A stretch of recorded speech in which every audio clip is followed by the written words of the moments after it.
This war is no longer about oil, it's about where the internet lives next.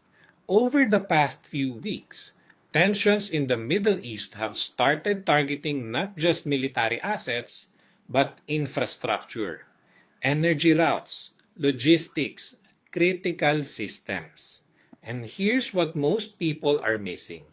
When infrastructure becomes a risk, capital doesn't wait, it moves. For the last decade, the Middle East, especially the UAE, was becoming a global tech hub. Cheap energy, zero tax, strategic location. Companies like Amazon, Microsoft, Google, and Nvidia were pouring billions into the region. But war changes one thing instantly: safety. And if you can't guarantee the safety of data centers, servers, or employees, you can't build there. So the real question is, where does that capital go? Not China. The data is already pointing somewhere else. India.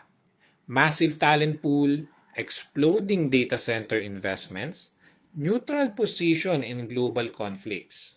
This was already happening quietly, but war doesn't start trends, it accelerates them.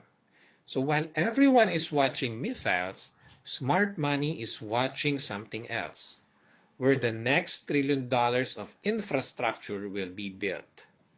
Wisdom leads, action follows.